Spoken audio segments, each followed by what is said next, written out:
प्रयोगशाला में एक पीला तरल चुपचाप आ रहा है। खरगोश की नाक से संपर्क कर उसके शरीर में प्रवेश करता है। पीली आंखें संघ की सफलता की पुष्टि करती। डिर्क मानव परीक्षण शुरू करने का आदेश देता है। खुलता है। काला तरल निर्दयता से लहराता है। फिर वह जमीन पर रेंगने लगता है। लंबे बालों वाला आदमी डरकर पीछे हटता है।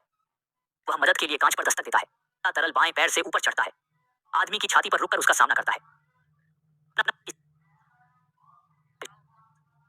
आदमी के अंग ऐंठते हैं, वह गिरकर मर जाता है।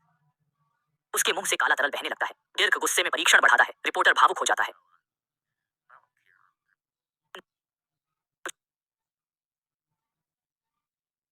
कोई उसे पहचान कर मदद मांगता है। है कि वह सड़क पर बेची गई औरत है। कांच तोड़ने की कोशिश करता है।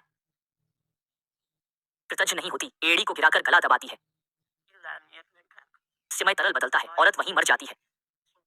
हलचल से सुरक्षा आती है। एड़ी भागता है पर टकरा जाता है। एड़ी चालाकी से सुरक्षा कर्मियों को गिरा देता है। वह अपने बदले शरीर को नहीं देखता। लोहे का दरवाजा तोड़ देता है।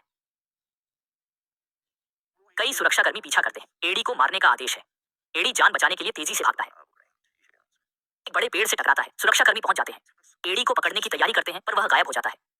एड़ी पहले ही नंगे हाथों से पेड़ पर चढ़ गया था और अब वह कई मीटर ऊंचे पेड़ के तने पर लटका हुआ था।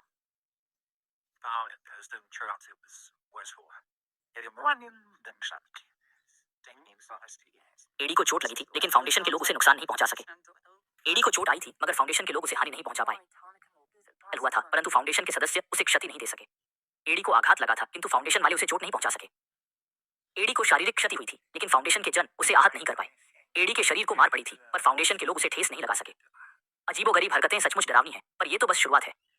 घर लौटते ही भूख से पेट में चूहे कूदने लगे। खाना खाने में व्यस्त था कि एक विचित्र आवाज सुनाई दी। एड़ी को प्रतिक्रिया का मौका मिलने से पहले ही कोई दरवाजा पीट रहा था। कई ताकतवर आदमी अंदर घुस आए। ने एड़ी का कॉलर पकड़ा और 2 काली लेजर बंदूकों के सामने एड़ी ने तुरंत हाथ उठाकर आत्मसमर्पण कर दिया। पर शरीर का जहर इस एड़ी को हाथ नीचे करने पर मजबूर किया गया। तो लगातार लड़ते रहे। हाथ उठाने गिराने का जिम्नास्टिक। यह उसी तरह का हंगामा था जो सामने खड़े ताकतवर आदमी को मार। उसने झटपट हाथ बढ़ाकर कई बलवान पुरुषों को जकड़ लिया। दबाते ही ताकतवर आदमी चित। दूसरे दल के सैनिक लगातार दूर भाग रहे थे पर एड़ी जिसके शरीर में जहर था बिल्कुल आसानी से दुश्मन की गोलियों से बच अलग अलग चालों से आगे पीछे बदलता रहा। दोनों की मौन सहमति चुपचाप बचने के लिए एड़ी को खिड़की से कूदकर भागना पड़ा। एक पर सवार होकर पूरे रास्ते भागता। पीछे दुश्मन अब भी पीछा कर रहे थे। खतरनाक स्थितियों को बार बार शरीर के जहर ने सुलझाया। एड़ी पीछे मुड़कर देख ही रहा था कि अचानक अगले पल सीधे कार से टकरा गया। गाड़ी से अलग हो गया। शरीर की हड्डियां जैसे टूट गई थी।